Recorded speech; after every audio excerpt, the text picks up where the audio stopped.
ശമ്പളം തരുന്നത് ശങ്കുണ്യായിരല്ല സർക്കാരാ. ആ സർക്കാരിന് വിദ്യാഭ്യാസ വകുപ്പുണ്ട്, ഡി ഉണ്ട്, എ ഉണ്ട്. മാഷ് എത്രയും പെട്ടെന്ന് എ ചെന്നുകൊണ്ട് കാര്യം പറയണം. മാനേജർ അപ്പോയിന്റ് ചെയ്യുന്ന ആൾക്ക് അപ്രൂവൽ കൊടുക്കുക എന്നുള്ളതാണല്ലോ എയോടെ. ഞാൻ പറയുന്നത് കേൾക്കണ്ട മാഷേ. നിങ്ങൾക്ക് ക്ലെയിം ഉള്ള കാര്യം നിങ്ങൾ എയോട് പറയുന്നു. എഇഒ മാനേജറെ വിളിപ്പിക്കും. ക്ലെയിം ഉള്ള ആളെ സ്കൂളിൽ ചേർത്താൽ മതി എഇഒ മാനേജറോട് നിർദ്ദേശിക്കും. അത്രേ ഉള്ളൂ. അല്ലാതെ നമ്മൾ കോടതി പോകുന്നില്ല, കേസ് കൊടുക്കുന്നില്ല. അതൊക്കെ വലിയ പുലിവാല. ഇന്ന് ഞായറാഴ്ചയല്ലേ, എഇഒ വീട്ടിൽ കാണും. വീട്ടിലാവുമ്പോൾ വിശദമായിട്ട് സംസാരിക്കാനും പറ്റും. മൂപ്പരുടെ വീട് എവിടാ?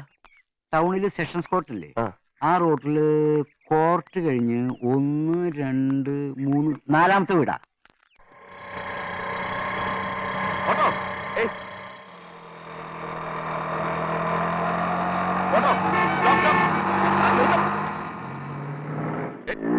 Auto hello auto.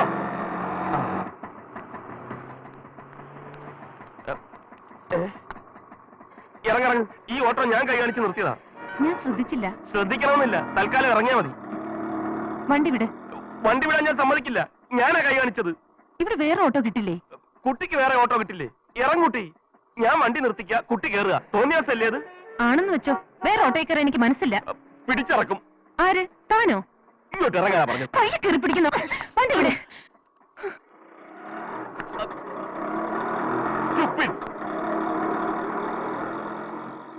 ആ നിർത്ത് നിർത്ത് നിർത്ത്. ഹലോ, ഈ എയുടെ വീട് ഏതാ? ആ വീടാ.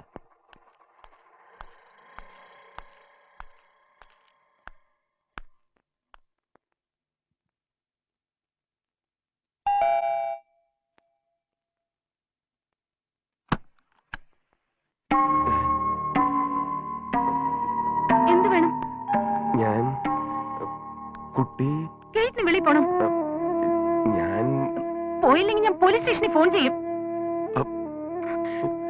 അതെ,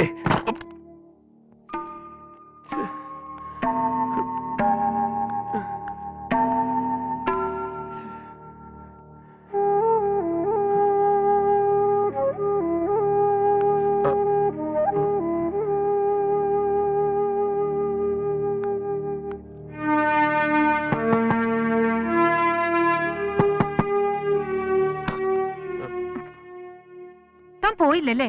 ഞാൻ എയോ കാണാൻ വന്നാ. എന്തിന്? താൻ കൈ കാണിച്ച ഓട്ടോയിൽ ഞാൻ കയറിയെന്ന് കംപ്ലൈന്റ് പറയാനോ? അയ്യോ, അതിനല്ല.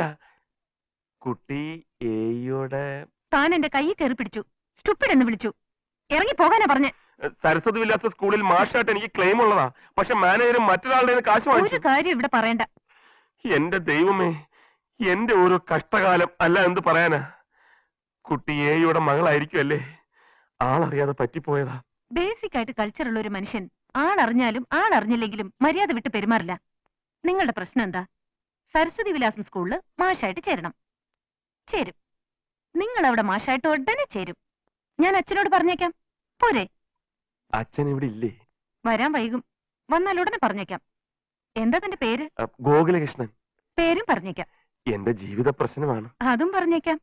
മിസ്റ്റർ, പെൺകുട്ടികളോട് വൃത്തികെട്ട രീതിയിൽ പെരുമാറുന്നതാണോ ഒരു ടീച്ചർ ആവാനുള്ള തന്റെ യോഗ്യത? താൻ പഠിപ്പിച്ച ആ കുട്ടികൾ നശിച്ചു പോകും. ആയ എന്റെ അച്ഛന് എന്തെങ്കിലും അധികാരം ഉണ്ടെങ്കിൽ ഈ ജന്മത്തെ താനെ സ്കൂളിൽ പഠിപ്പിക്കില്ല.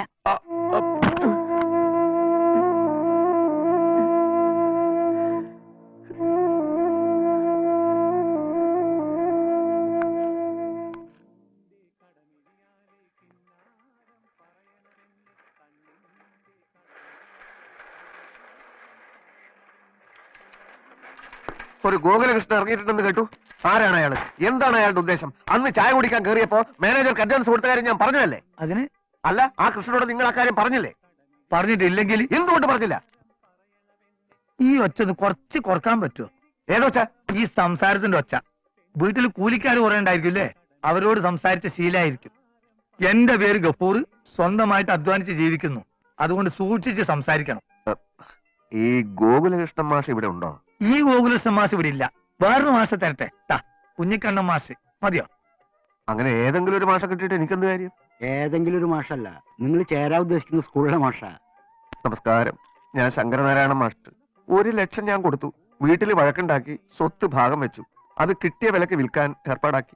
ഈ കൊടുത്ത 1 ലക്ഷം നിങ്ങൾക്ക് മാനേജറുടെ കയ്യിൽ നിന്ന് തിരിച്ചു കിട്ടുകയാണെങ്കിൽ നിങ്ങളുടെ ഭാഗ്യം.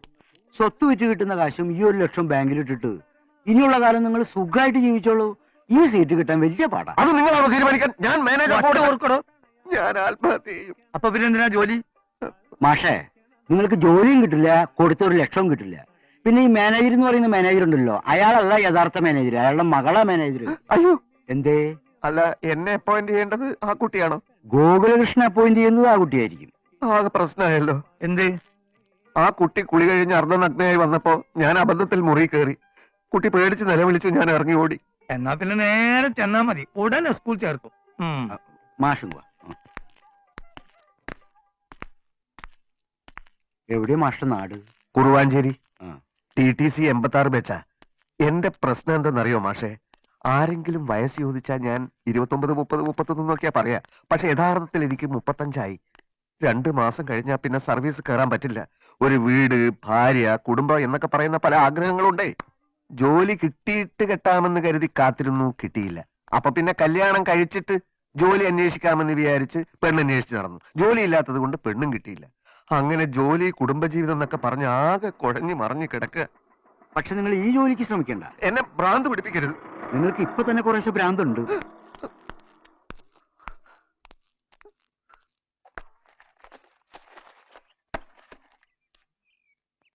മഹിളാ സമാജം എന്റെ വീടിന്റെ തൊട്ടു മുമ്പിലാ. ഞാൻ അങ്ങോട്ട് നോക്കാറില്ല. ഞങ്ങളുടെ നാട്ടില് ഒരു കലുങ്കുണ്ട്, പൂവാലന്മാരുടെ സ്ഥിരം സങ്കേതം. അതിലിരുന്നുകൊണ്ട് സ്ത്രീകളെ ശല്യപ്പെടുത്തിയ 7 പൂവാലന്മാരെ ഒരു ദിവസം ഞാൻ അടിച്ച് നിരപ്പാക്കി. എന്റെ ഈ ഭാഗത്തുള്ള 3 അണപ്പല്ല് വെപ്പ അവര് തിരിച്ചടിച്ചതാ. കുട്ടി കുളി കഴിഞ്ഞ് വരൂന്ന് അറിഞ്ഞിരുന്നെങ്കിൽ ഞാൻ മുറി കയറില്ലായിരുന്നു. ടേപ്പ് റെക്കോർഡറിൽ പാട്ട് കേട്ടു, കേറിപ്പോയി. പക്ഷേ കുട്ടിയുടെ പേടിച്ച മുഖമല്ലാതെ വേറൊന്നും ഞാൻ കണ്ടിട്ടില്ല. പ്രൈമറി ക്ലാസ്സിലെ പാഠപുസ്തകത്തില് എല്ലാ ഭാരതീയരും എന്റെ സഹോദരീ സഹോദരന്മാരാണെന്ന് പറയുന്ന ഒരു പ്രതിജ്ഞ ഉണ്ടല്ലോ. ആ പ്രതിജ്ഞ എടുത്ത ശേഷം എല്ലാ സ്ത്രീകളെയും എന്റെ സഹോദരികളായിട്ട് എനിക്ക് കാണാൻ കഴിഞ്ഞിട്ടുള്ളൂ. ഭാരതീയ സഹോദരിയെ ഒരു സഹോദരൻ കല്യാണം കഴിക്കാൻ പാടില്ലല്ലോ. അതുകൊണ്ട് ഞാൻ ഇതുവരെയും കല്യാണം കഴിച്ചിട്ടില്ല. ഭാരതത്തിലല്ലേ പ്രശ്നമുള്ളൂ. സിലോണും മാലദ്വീപൊക്കെ ഇവിടെ അടുത്തല്ലേ? അവിടെ എവിടെങ്കിലും പോയി കല്യാണം കഴിക്കാലോ? അത് ആലോചിച്ചുകൊണ്ടിരിക്കുകയാണ്. വിസയ്ക്ക് അപ്ലൈ ചെയ്യണം. ഈ ചിരി എന്നോടുള്ള ദേഷ്യം തീർന്നതിന്റെ സൂചനയായിട്ട് ഞാൻ കാണുന്നു. ഇനി ഞാൻ കാര്യത്തിലേക്ക് കടക്കുകയാണ്. കുട്ടിയാണ് സ്കൂൾ മാനേജർ എന്ന് അറിഞ്ഞു. അച്ഛൻ്റെ 1 ലക്ഷം കൊടുത്തിട്ടുണ്ട്. ബാക്കി 3 ലക്ഷം ഉടൻ ശരിയാവും. എന്നെ അപ്പോയിന്റ് ചെയ്യണം. നടക്കില്ല. നടന്നേ തീരൂ. ഞാൻ ഒപ്പിട്ടാലും ഹെഡ് മാസ്റ്റർ അച്ഛൻ പറഞ്ഞാലേ AOയ്ക്ക് പേപ്പർ അയക്കൂ. അങ്ങനെ അയച്ചാൽ തന്നെ ഗോകുലകൃഷ്ണ മാഷിനെ മറികടക്കാൻ ഇയാൾക്ക് പറ്റില്ല. കുട്ടി എന്നെ അപ്പോയിന്റ് ചെയ്യൂ, ബാക്കി ഞാൻ നോക്കിക്കോളാം. മറ്റൊരാളുടെ ജോലി എന്തിനാ തട്ടിപ്പറിക്കുന്നേ? ഭാരതീയനായ ഗോകുലകൃഷ്ണനെ ഒരു സഹോദരനായി കണക്കാക്കിക്കൂടെ?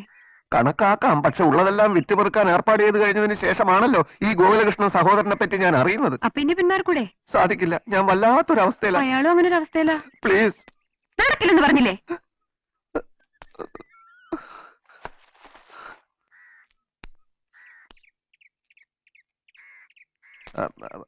കുറച്ച് വെള്ളം. ഇയാള് പോയില്ലേ? വെള്ളം കുടിച്ചിട്ട് പോയിക്കോളാം. ജോലി കിട്ടാൻ വെള്ളം കുറെ കുടിക്കും. ഉമ്മറത്ത് എന്നിരിക്കെ.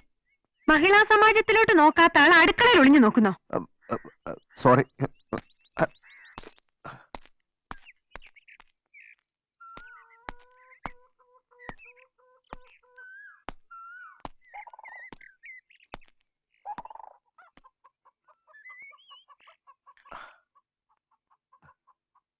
ഞാനൊന്ന് നോക്കിയപ്പോ മേശപ്പുറത്ത് പട്ടണക്കാട് പുരുഷോത്തമൻ പാടിയ പാട്ടുകളുടെ കാസറ്റുകൾ മാത്രമേ കണ്ടുള്ളൂ. അതെന്താ അങ്ങനെ? അതങ്ങനെയാ. മറ്റു പാട്ടുകാരെയൊന്നും ഇഷ്ടമല്ല എന്നർത്ഥമില്ല.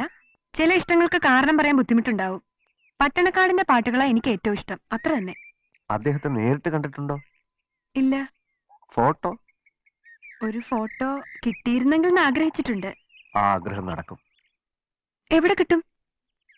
ഇതൊക്കെ ജീവിതത്തിലെ അസുലഭ മുഹൂർത്തങ്ങൾ തന്നെ. ഫോട്ടോ എവിടെ കിട്ടും? എന്തിനാ ഫോട്ടോ? ജീവനോടെ കണ്ടോണ്ടിരിക്കുകയല്ലേ. ഏ? വിശ്വസിക്കാൻ പ്രയാസം തോന്നും. ഞാൻ തന്നെയാ പട്ടണക്കാട് പുരുഷോത്തമൻ. ചുമ്മാ നുണ പറയരുത്. സർക്കാരിനോട് ഞാൻ നുണ പറയും. കാരണം മറ്റ് ജോലികൾ ചെയ്ത് പണം വാങ്ങാൻ പാടില്ല എന്ന് സർക്കാർ അനുശാസിക്കുന്നത് കൊണ്ട്. പക്ഷേ ഒരു ആരാധികയോട് ഒരിക്കലും ഞാൻ നുണ പറയില്ല. നിങ്ങളുടെ പേര് ശങ്കരനാരായണൻ. പക്ഷേ പട്ടണക്കാട് പുരുഷോത്തമൻ എന്ന തൂലികാ നാമത്തിൽ ഞാൻ പാടുകയാണ്. തൽക്കാലം പോട്ടെ. ഉച്ചക്ക് 2 മണിക്ക് ഒരു പാട്ട് റെക്കോർഡ് ചെയ്യാനുണ്ട്.